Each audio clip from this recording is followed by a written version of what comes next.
First of all, we're going to talk about the hall. We'll talk about the history of the hall and its connection and its significance with the hospital. And we'll stand in this corner. You see where the cars go, you can always just look out the way. Right then, this is not the original house that stood here.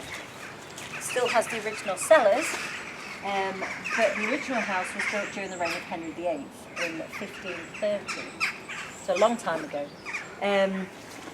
Henry VIII in 1541 came and stayed here with his fifth wife, Catherine Howard. And with you being a local, you might know about that tree, the horse chestnut tree. Is that the one what's known? Yeah, it's known as the royal tree. And supposedly, I'm just going to get my watch going. I like to track my steps. Supposedly planted by Catherine. The original house was extended over a couple of times over the first 300 years, and then in 1830 a fire destroyed the house. The fire started in the chimney breast because birds were nesting, and that's what caught fire. As simple as that. And hospitals for the injured soldiers, and so we gave them the use of the land behind the hall and the use of the hall. And so I don't know if it was the Air Force, possibly alongside with the Americans, that built the original hospital along with the water tower, but that would have been round about the 1944, because the Americans were here using it as a general hospital between 1944 and 1946. Last year I had the honour to speak with one of those nurses, those American nurses that was here in 1944. She turned 100 last August. And so we had a video chat. I was contacted by her carer. There it is from a different angle. It's nice. All the birds up there. Here we go, in through the main gate.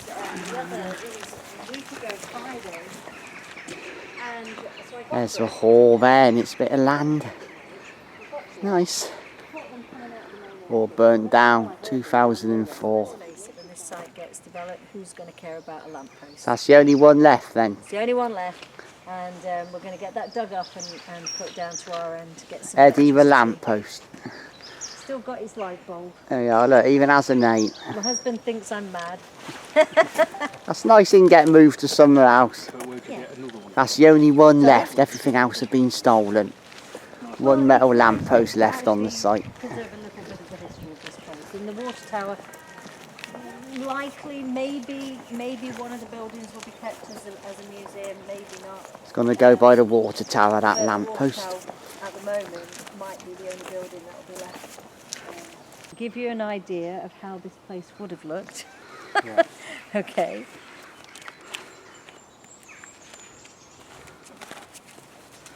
We're into 1960s. Oh, here we go. We think it might be the 1960s. It was in a book that was given when you got posted here in the 1970s. Station headquarters. There it is in front. But you can see that the roof is the asbestos roof. There it is, that's the picture. There's a little bridge I stood on. There's some ponds. Look at that, still there. Station headquarters. Got UPVC windows. Americans put them in, probably 1980s. Saying they were here in 1966. So hopefully, a good chance they were here sooner than that as well.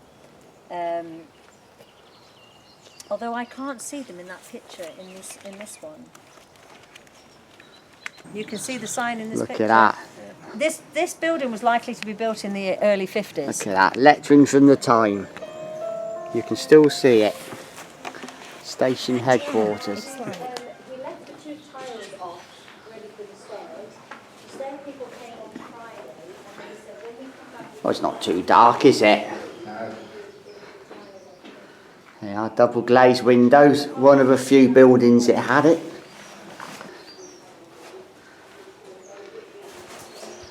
Station headquarters. There we are, the hatch. Hatch from the way in, seeing people.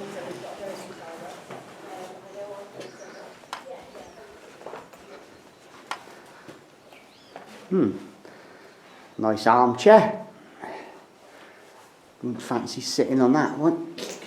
There you are, extractor fan. Electrical cupboard, nothing left.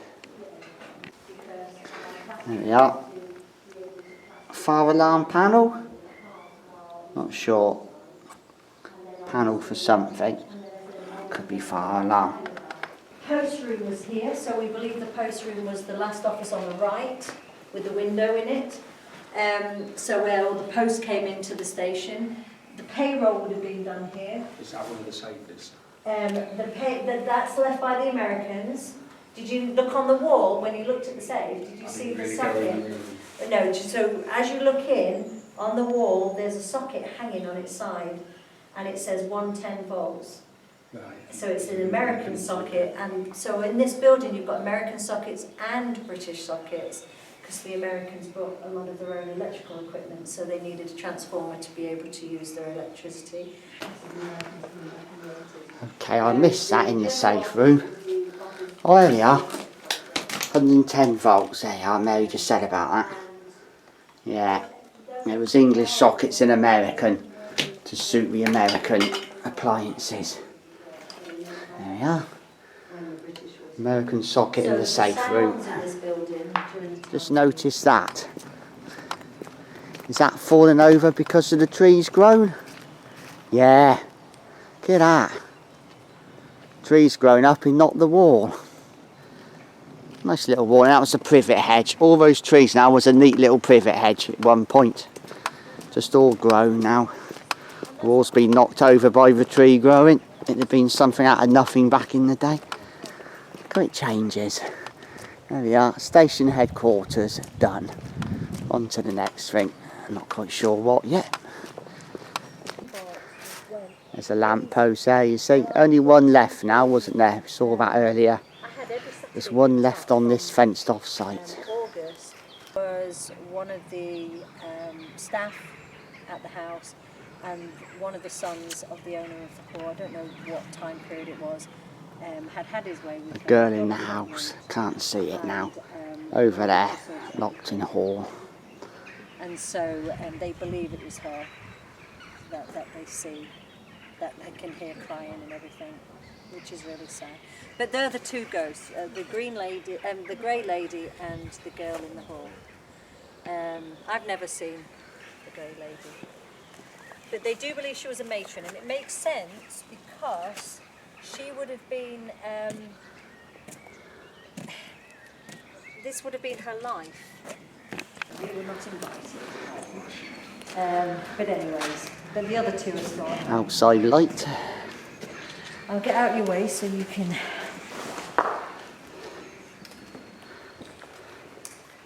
So they would have been heated up with a pot-belly stove.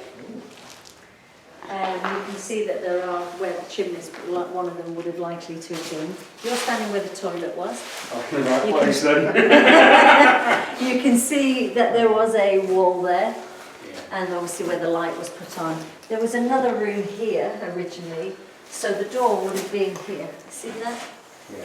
And there would have been a window here, just like there was opposite. So it's been altered over time. But what we have found are some drawings on the wall. So this is dating back to when the Americans were here during the Second World War.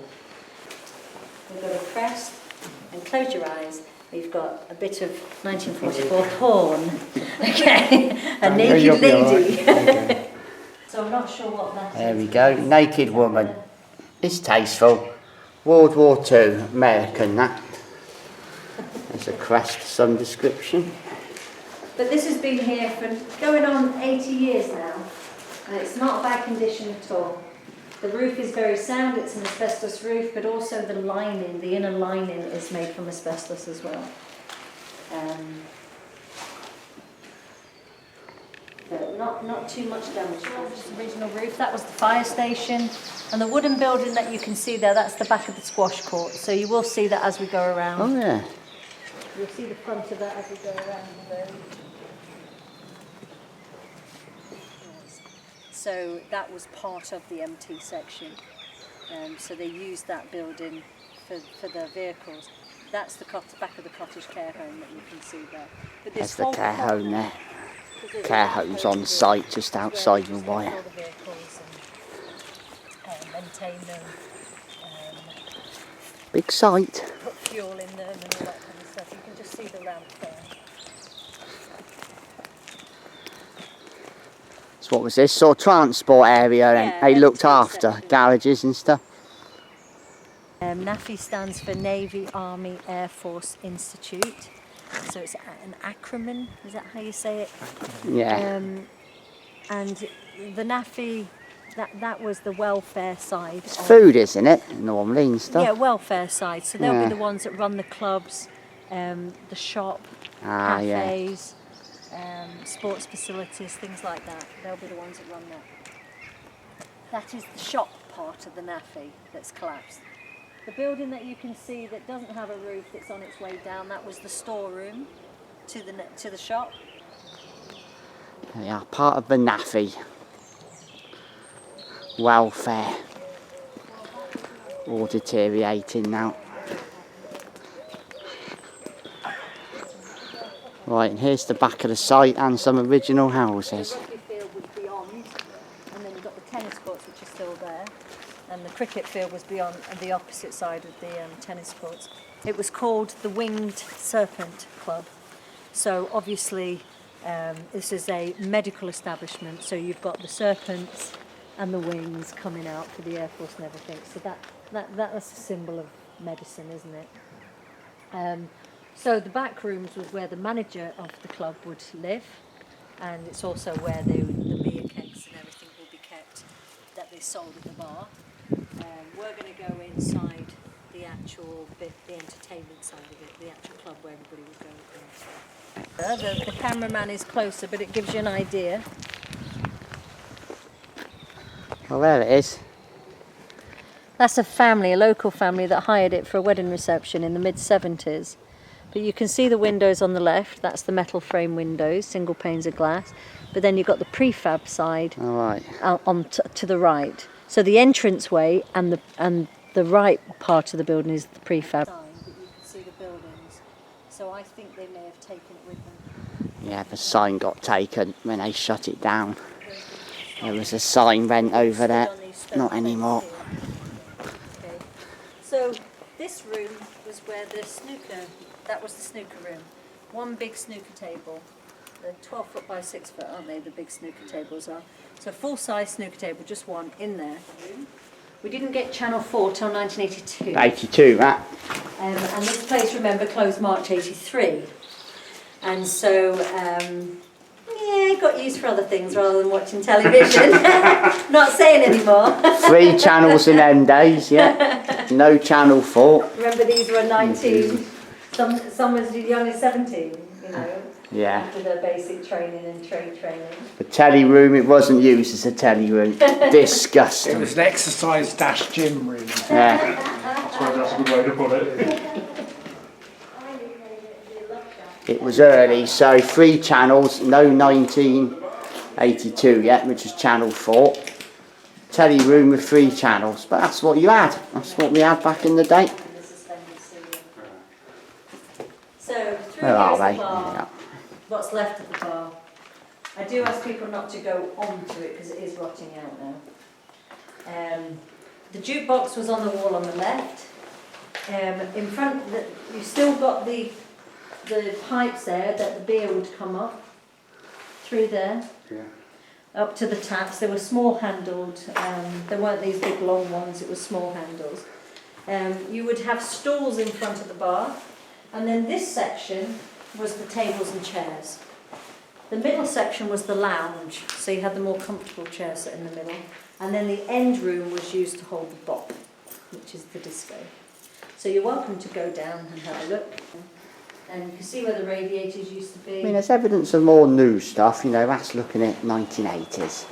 Those lights, not amazingly old. The other side of those houses will be the roundabout on the left. So those houses, the other what we got in here then?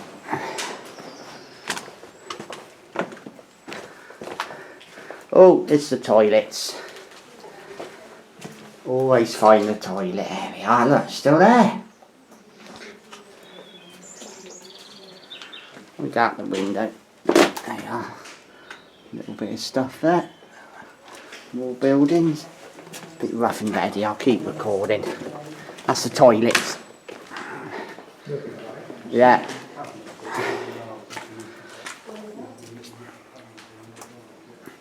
Tell you what, there are not many toilets for the size of the building. Yeah.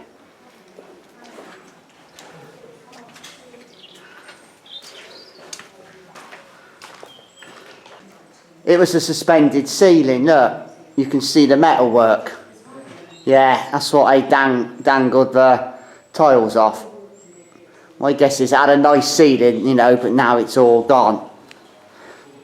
Suspended ceiling, that's what that would have been, hold it. That's my guess, the metalwork. Radiator there, evidence of it, look. See the markings in the paintwork. That's still open. Sort of works, look at that. Divider still goes. Hello. Yes, we can.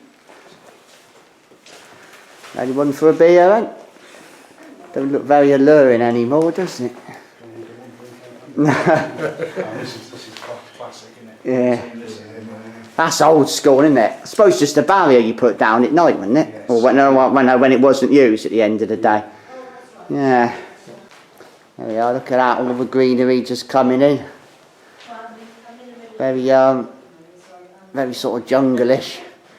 Looking really sad now, but the water's holding out well, it's dry. Just notice that, the fuse box in the corner. Look at that, old school. Still got bits of wire hanging off it. But we need to know because we've got 5 kids, you see. There we are, male toilets. Yeah, bird's nest in the toilet. Paint's really starting to go now, look, shame. Corporal's Lounge. That is the pigs bar. We used to call corporal pigs because they had a bit of a rank, weren't they? But those stickers are known as zaps. So a zap, it's a game where, so say Scampton came over to play Nocton at cricket. You then go to the club after the game, talk about the game, you know, tease each other, especially the losers.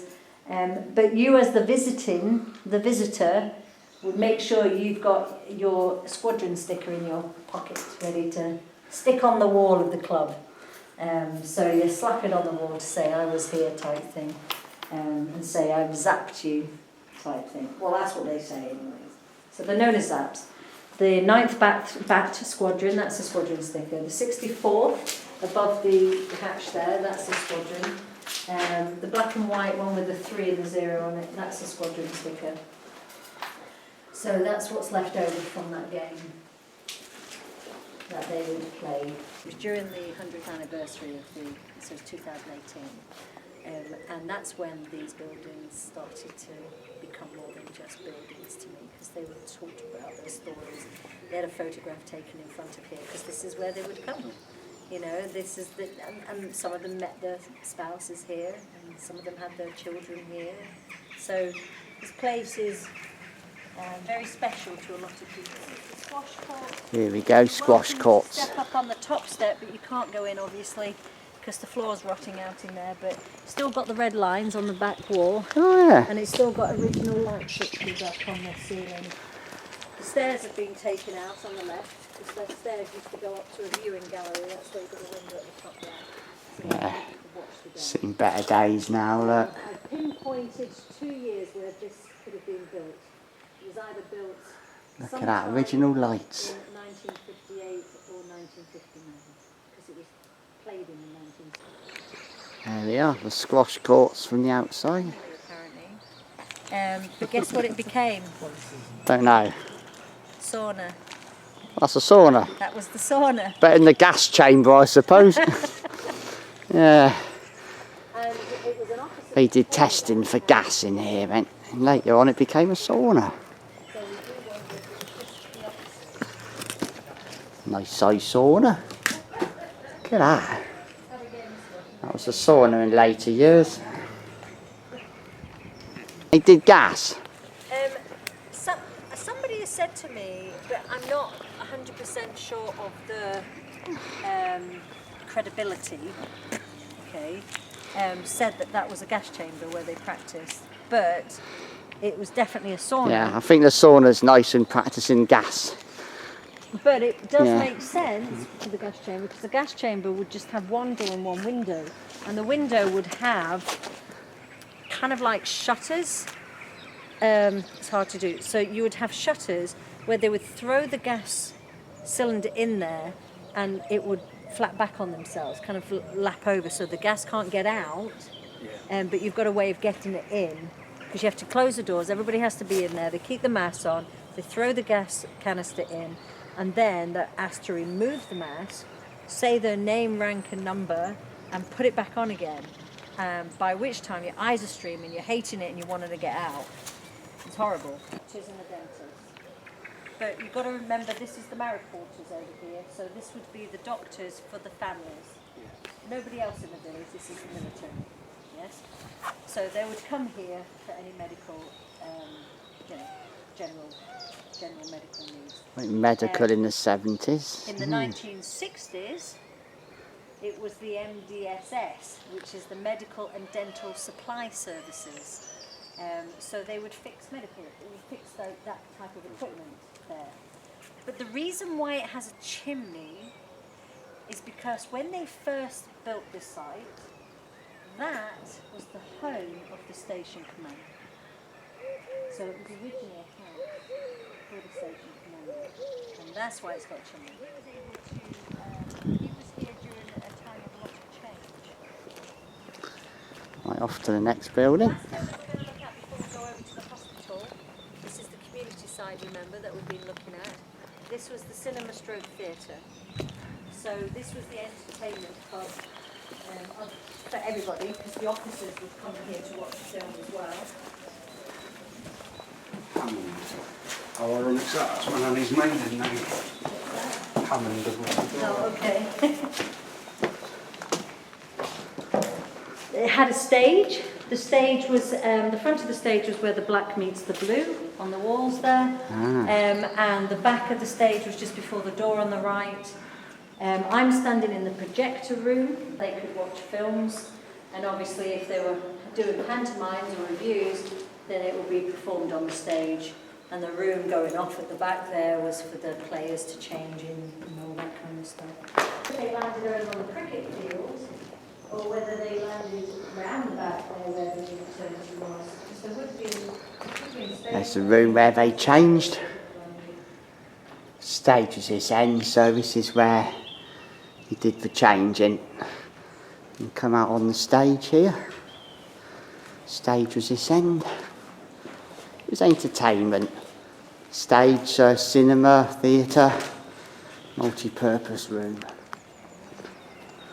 Right, off to, I believe, now the hospital part of it.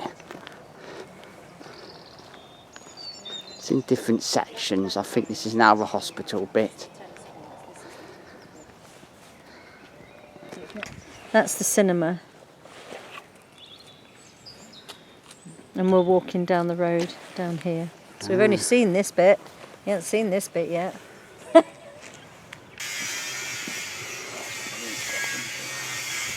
There's the hall. Got the chimneys to the hall. I'm taking you back to the 1800s, late 1800s. You are standing in the pleasure gardens to the hall. There will be an avenue of trees down both sides of the road, and I say that in inverted commas because it would have been a grass road, wouldn't it? And this is where you would take your morning stroll. Ladies go for their little phone around. They would come down here. You would see stone plinths with statues on it. You would see probably rose gardens and very well kept lawns and gardens. So that's what it would have looked like in the late 1800s. And then when you turn with your back to the hall and keep going, you would start to see the fields being farmed, you know, all around. So the marriage quarters was built on the old pleasure gardens for the hall. The water tower wasn't there. That would have been probably just a field back there. That wasn't part of the gardens. But all this was built on the old gardens to the hall. Going on now, 2 new floors, 1 noise. Just rubbish. Stores, storage. This is when we start to play guessing games, because I do not reveal all straight away. I get you to use your grey matter. So I hope you've got plenty in there. Mine's seeping out, I think. I'm going greyer and greyer. So, look around and see if you can guess what this part of the hospital was used for. He loves this. Blood taking? Sorry? Blood taking? No, it's not laundry. It's got a drainage in it. Oh, it's a guessing game. I'll give you another clue. There would have been some machines placed in each one of these doorways along this wall, including this one. There's a bigger one here. Boilers. Not boilers. Okay, it wasn't the morgue. It's Is not it sterile? kitchen. Yes, well done. Autoclaves and sort of Autoclaves, stuff. there you Yeah, go. what you So get in a lab. There we This are. is where the autoclaves were for sterilising Sterilisation. medical equipment in the hospital. So this is the CSSD, the Centre of Sterile Supply Department, that was built and opened in 1963. The doors at the back there were for the maintenance team to be able to access the back of the machines, the autoclaves in order to repair and maintain them, obviously the drainage. Autoclaves are used for sterilising through steam. Okay, the only instruments that were not sterilised in this part, in this centre, was the what they used in the operating theatres. So all the instruments that they used for when they were performing operations, because they had their own autoclaves in the theatres. Yeah, it's nice. Did sterilisation then. Let's go, I'm getting left behind here.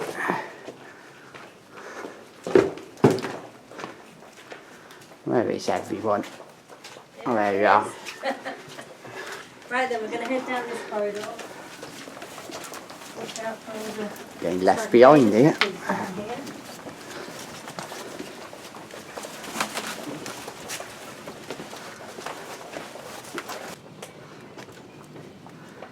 That's the boiler room there. That's the boiler room with the chimney.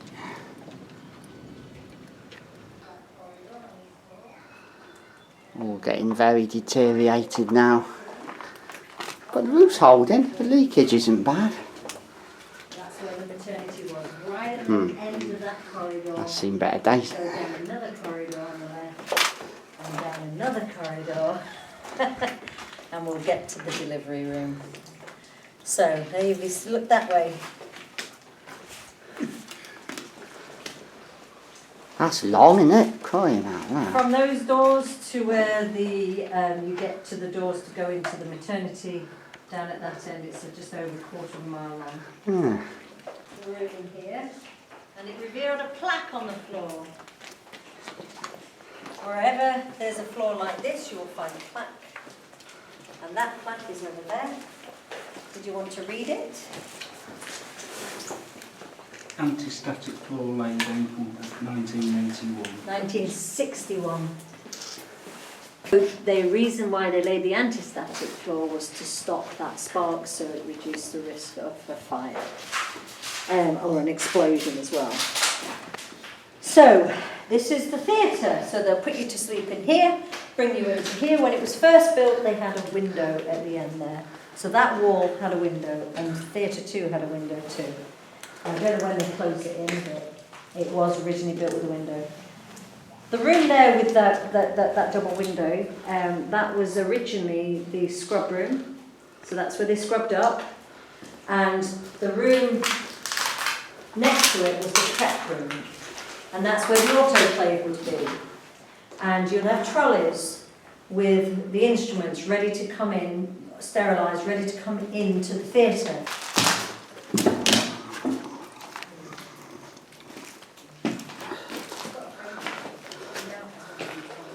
Is something that the Americans built, but it was nearer the time of the Gulf War, or maybe, yeah, it was definitely the late 80s when they built it.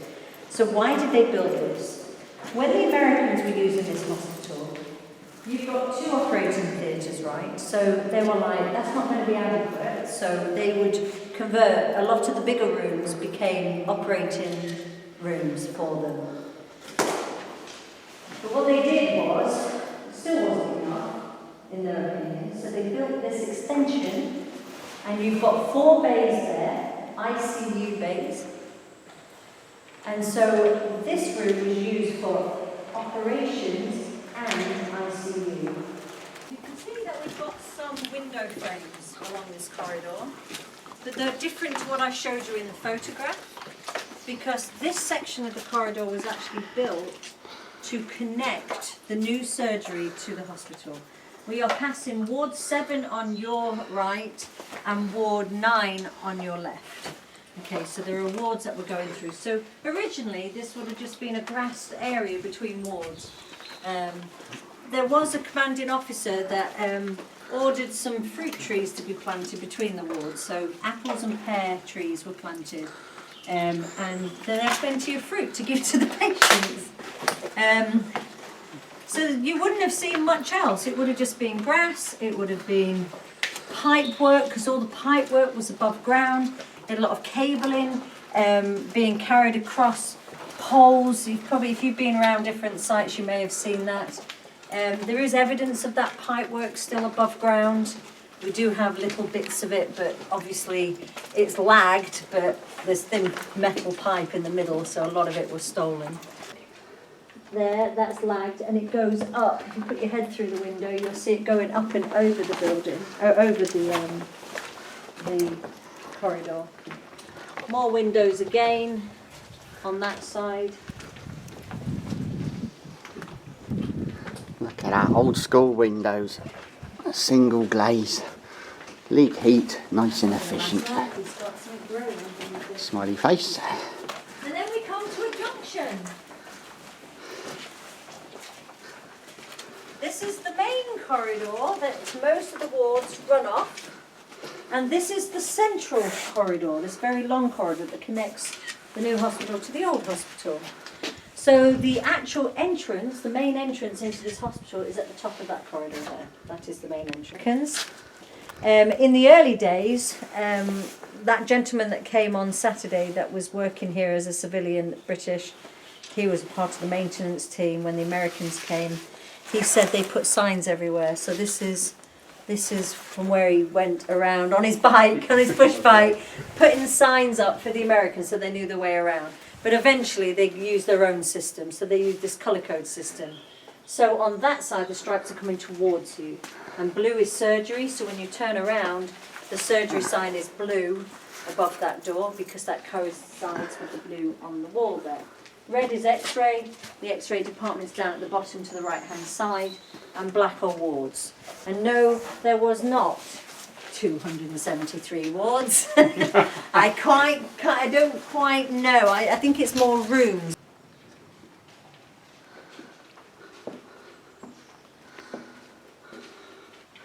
Right, down we go. I'm getting left behind. Look at that, corridors everywhere. It's a big place. Let's get going. Look at that lovely blue floor.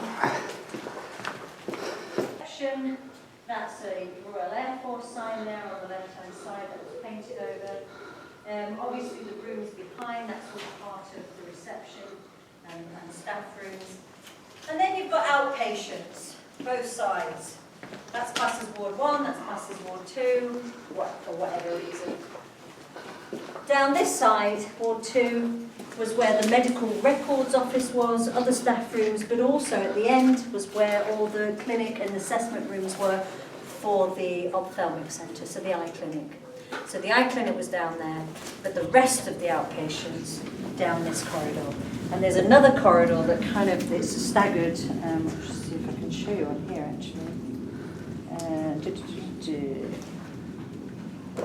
Probably not, so it does widen. Right then, what we're going to do is go and have a look in Ward 3, which is on our left-hand side down there, the first one on the left. And I'll show you a typical layout of the ward here at Nocton. Or teas and coffees and things like that, so that's the ward kitchen. This side we've got the linen room, and it's still got its door attached, which is nice. That's the kitchen. There you are. They painted the door pink under there. Little kitchen. Pink. Right then, I guess that's pink as well. Under there. Anyways, what an interesting colour. So, linen, nurse's room, because they could leave their coats and bags in there, and a little wicker chair. Sluice, emptying bedpans, catheters, puke bowls, all done in there, so there's a sink and a toilet. Then you've got two side wards. There we go. You've got two side wards, and there'll be one patient in this room and one patient in the side ward there. And these two patients could access a toilet and a bathroom that they both shared from there. So a Jack and Jill style, right? So the officers had their own ward, Ward 7, but maybe an officer was going to be put on this ward. Likely they would be put in the side ward. Or somebody who just needed that little bit of quiet, maybe. Just a bit of extra, less disturbance. Maybe it was put in the side ward. Leather doors, and you will enter the main part of the ward. This is known as a Nightingale ward. That means that you've got beds down one side and beds opposite down the other. There was 9 beds down one side, so that panel will serve one bed. And 9 beds down the other side, that gives you 18 beds, plus your 2 beds in the side ward. You beds to a ward. Or not, you sat to attention. So, if you were civilian, and you were military, you did the same. So when the matron came in, they wanted you dressed and in your chair next to your bed, if you were able to. Let me think. In the late 60s, they did some improvements because we've got vaulted ceilings. And where does hot air rise to? The ceiling. And we've got single panes of glass. We've got metal frames. Not like your modern aluminium frames that helps to keep moisture in and out or whatever, you know, and double glazing. No, the heat goes.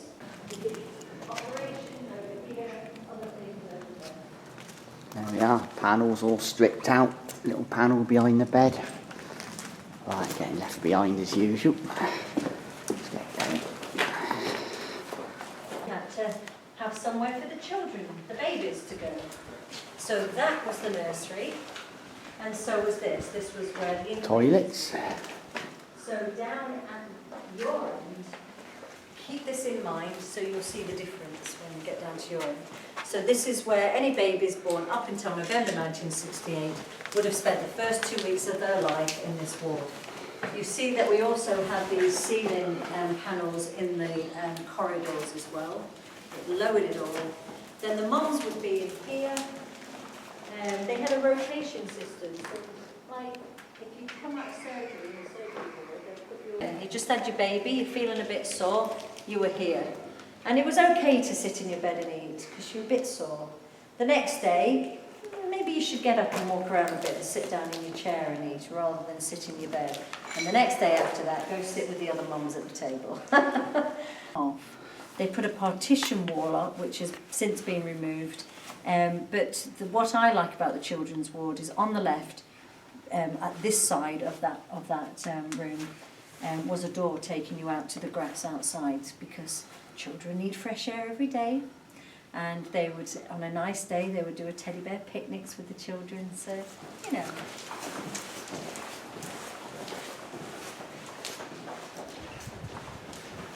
Yeah, shelves fallen down.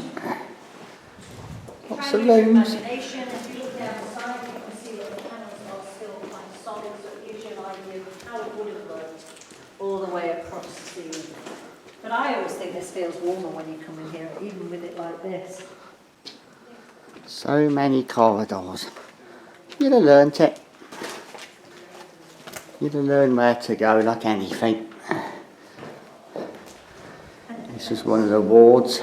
You have tonsils.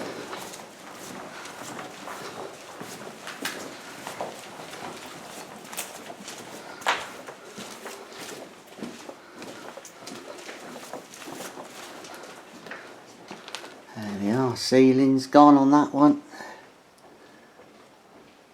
Be fair, I think that was probably skylights gone. Yeah. I must lay that carpet down again. The wind goes through that wall here. This is the wall that when it's windy, you hear doors slamming all the time. Everybody puts his doors, especially on the evening tours when it's dark. A lot of buildings. Yeah, on a windy day. What's that noise? What's that noise? It's Ward 11. The doors are slamming again.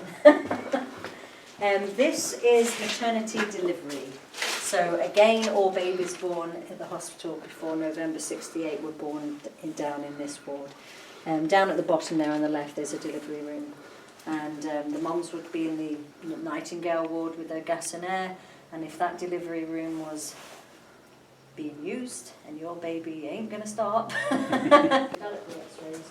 you've got shelves there for putting the x-ray canisters there ready.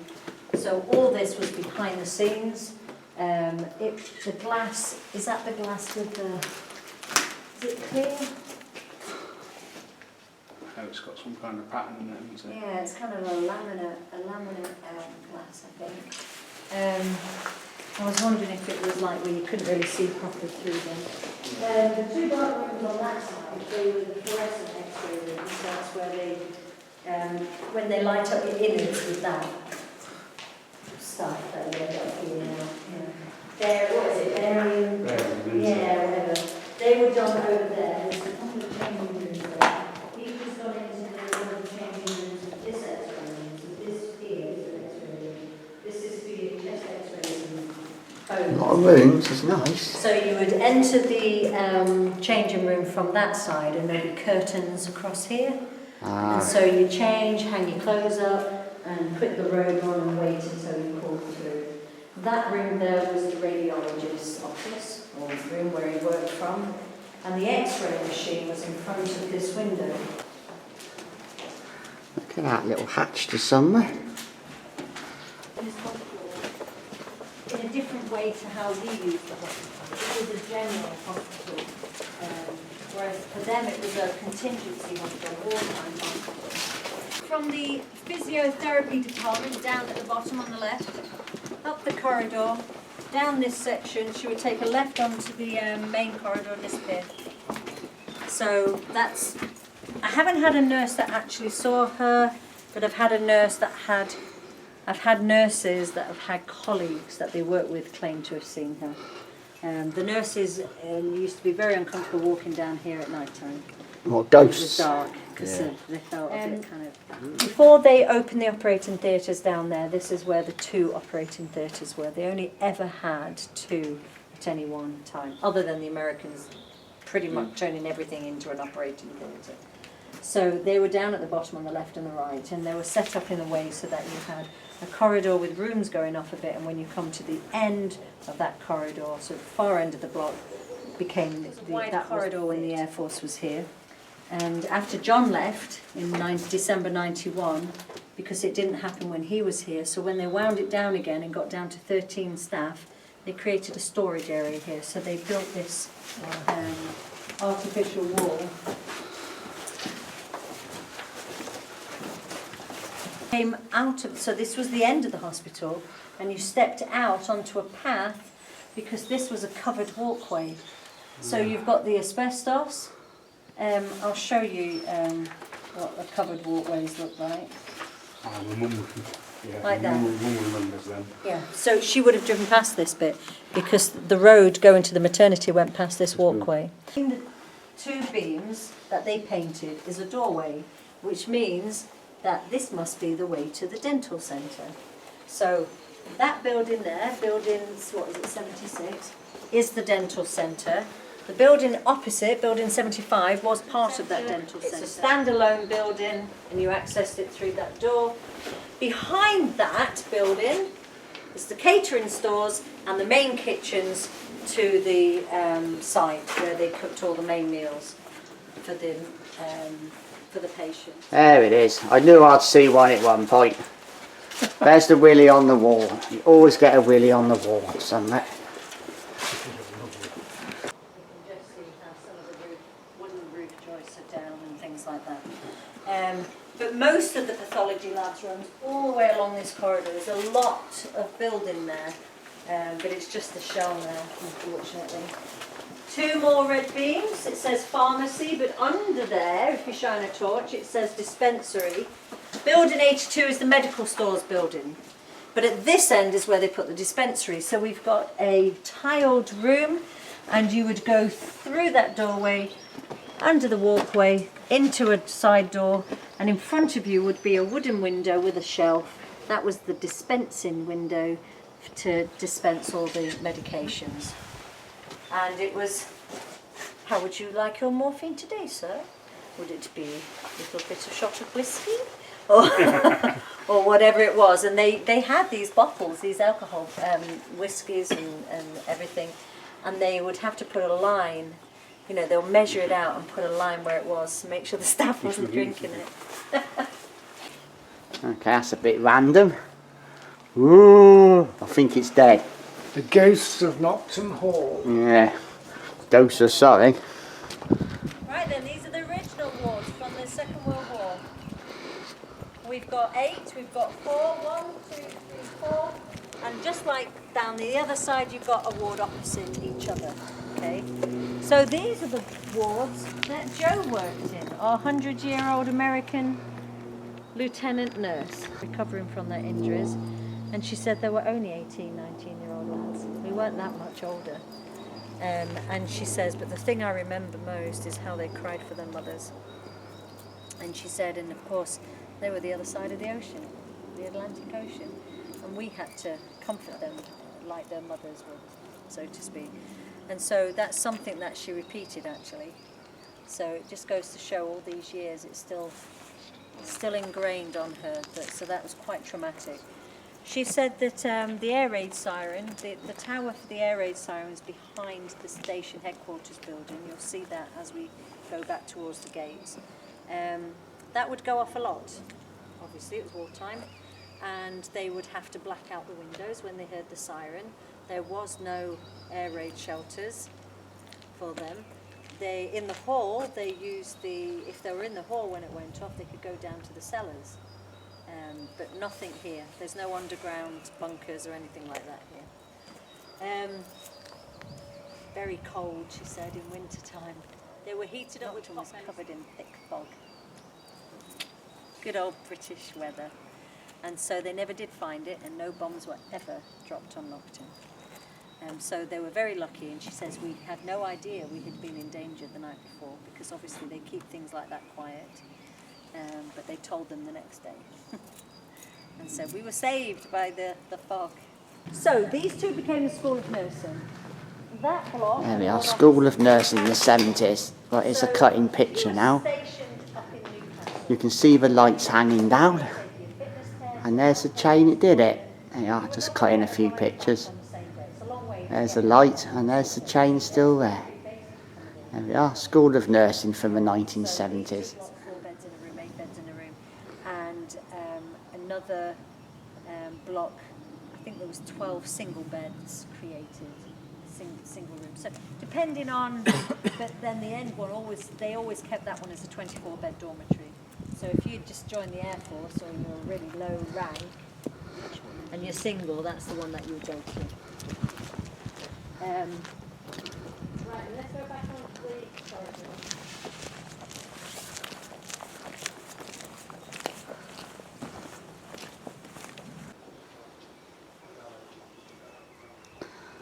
So many buildings. Right, back into the corridor and let's start walking.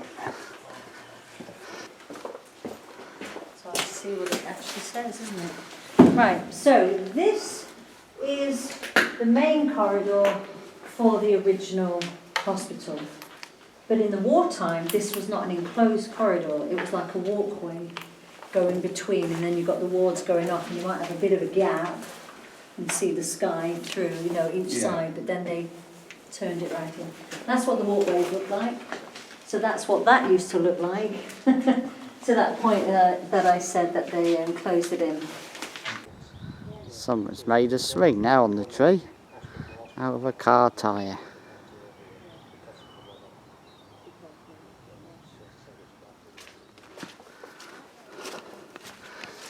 Roof's seen better days.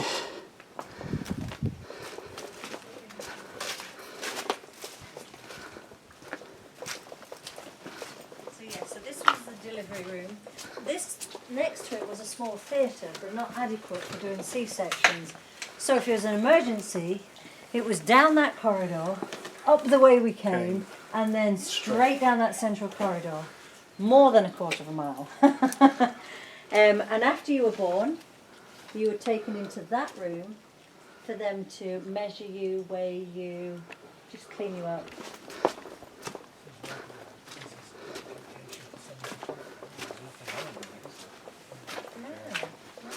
I'm wondering if my husband's done that. Occasionally he puts that.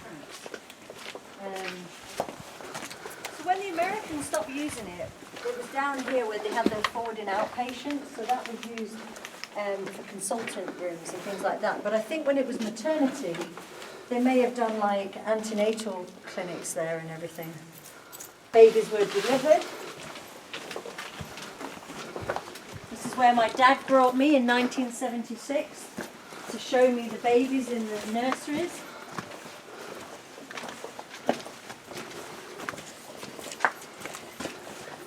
And I have this memory in my head.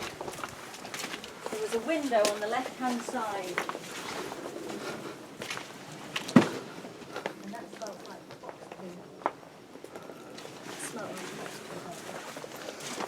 we do have boxes. This was the window. This was the viewing window to look into the nurseries. So this is the nursery. Yeah.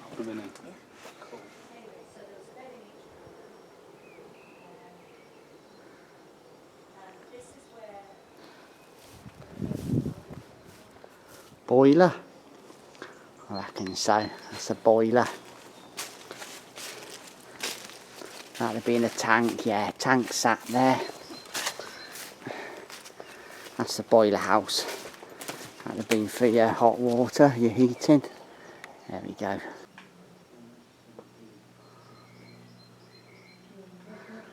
Lonely old corridors now. Deteriorating. Look, roof's starting to go. Really poor state, this one.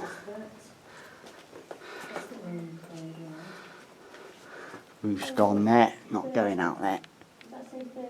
Mm. That's maternity, yes.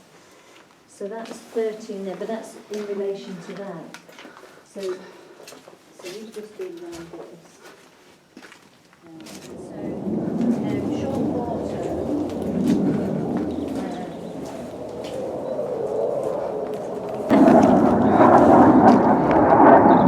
That's that.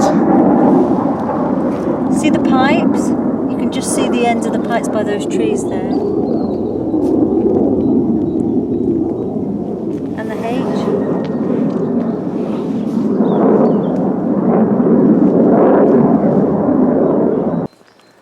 Okay, that's that picture viewpoint. There's the fire hydrant little thing there. They kept them as dormitories because they were like wards, weren't they? And so on the wards you could pull a curtain around the bed. Obviously if you needed to do something, and you could pull a curtain around the bed for somebody. So instead of having a curtain around one bed, they put a curtain around 3 beds to give you just a little bit of privacy with 2 other people, as your bedroom, so to speak. And there used to be 24 beds in each dormitory. So there was 2 dormitories in Block A and 2 dormitories in Block B. Then in 1969, they converted, because it was at the end of the 60s when they did a lot of renovations. In the end of 69, or during, opened it in 69, they turned this into single room accommodation. So what you see now is what they did from that point onwards, and they created a corridor with rooms going off of it. taken away, and they spent a whole week cleaning this building to make it safe for us to have a look in. So, in the bedroom, there would be a single bed, a slim wardrobe, one chest of drawers, a sink, a mirror above the sink with a little light, so you could brush your teeth in your bedroom, wash your hands and face in your bedroom, but if you needed to wash your body or go to the toilet, you would go to the end of each of the blocks, because that's where the evolutions were, okay? Not bad sized rooms, I guess. This one seems a bit smaller. Hey, our bedroom. Tell you what, that's nice. That's the same size as our spare rooms, fine. One for a little living area and one for to sleep in. There we are, there's the numbers. And then it just keeps going and keeps going until you go through the Everyone's got a number. Do they change? down at the end. 73B18. That leads to block A because 20. those staying in that block could come through. Take it, these are odds then. 19. Yeah, you can see the way that's working. That's where the comfortable 22, yeah. kitchenette there, whatever. And that's where you would go socialise. Nice bedrooms. Long corridors, there you are, look.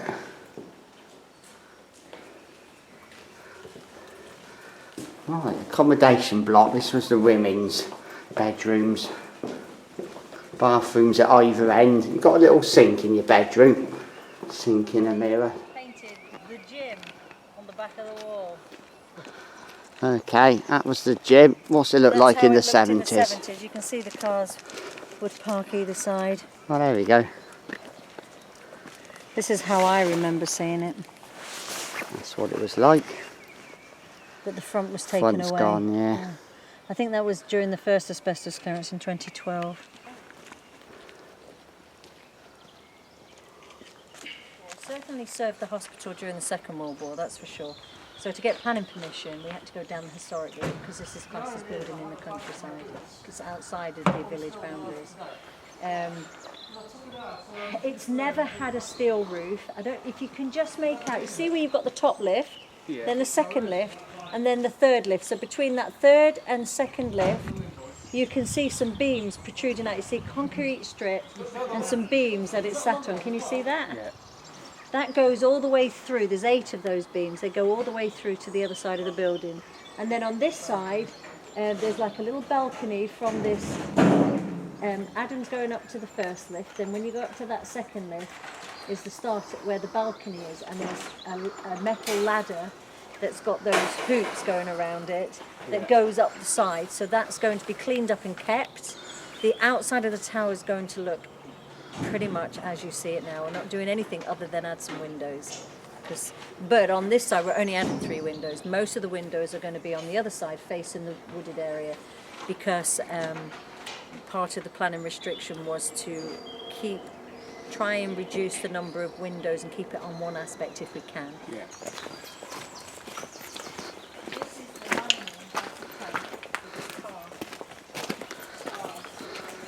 We have to remove everything because that's highly flammable.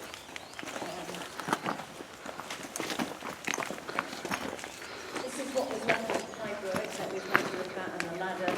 Right, into the water tower. There's a ladder that ran here, all the way up to here, to get you onto that first floor. So we've got those blue steel beams there, and what go through the building, they have to be cut. So the structural engineer has designed it so that we can reinforce going all the way around, and then they can be cut off, and then the wall shouldn't collapse. Says she. Say that with confidence. Yeah.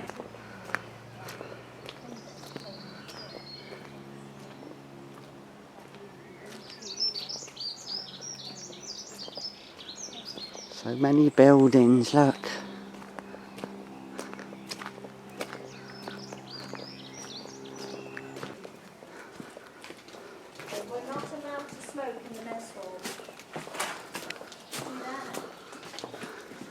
Yeah, so no smoke in the mess hall. Watch out for that sandy stuff, it's very slippy. The roof of the servery collapsed 2 Christmases ago over there. So that was the servery, this was the dining hall. And there's the true colour. No smoking in the mess hall. Look at that, much nicer colour. Yes. And False it had ceiling. blinds. Look, we have Yeah. blinds and everything. Right then, let's show you one last thing before we let you have the gate. This was the room where we had the kids' discos. 1978 this was. Painted as it is now. The Hulk, yeah, remember that on telly? Shoney Ray's, you remember Incredible Hulk. Must have been somewhere for your coats there. Coat rack. It's nice. Disco in here back in the day. Some babies were born in here and they used these two as nurseries. And I don't know why that happened. But one of the veterans has written something about this, and I think it was this hut, because they said it was opposite near the guardhouse, and the Americans, when they were here, they stored some biological stuff in here. I think that telly's seen better days. There you are, look at that TV broken. Front entrance to the hospital, that means it'll be this one.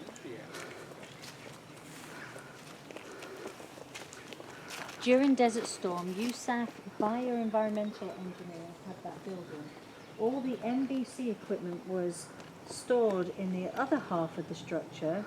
Bioenvironmental engineer services, wartime mission is monitoring nuclear, biological and chemical warfare agents. Otherwise, Bs are like OSHA, EPA, more emergency response duties during toxic spills during peacetime. Good job. So, from the front entrance in the quad concept hut, so we call them missing huts. Across from the front entrance. Okay.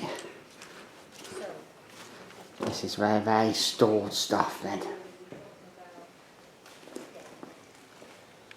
What did they store? It said it's stored, this was during Desert Storm, so it's the bioenvironmental engineering. Ah, All the MBC equipment was stored in the other half of the structure. Bioenvironmental engineering services, wartime mission in monitoring nuclear, biological and chemical warfare. I know that they were concerned about biological and chemical during the first go, but I thought that was there. And it had a canopy over the front. That canopy had asbestos in it, and that's why it was removed, yeah. The first time around, not the second.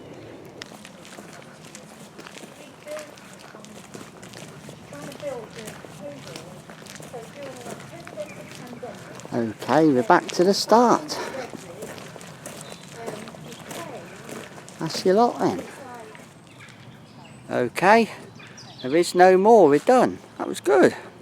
It's 4:45, so we've been here a fair old few hours. It's a proper tour, £20. I'll link it below. So yeah, check out the links in the description. It's worth doing. Nocton Hall in hospital, done.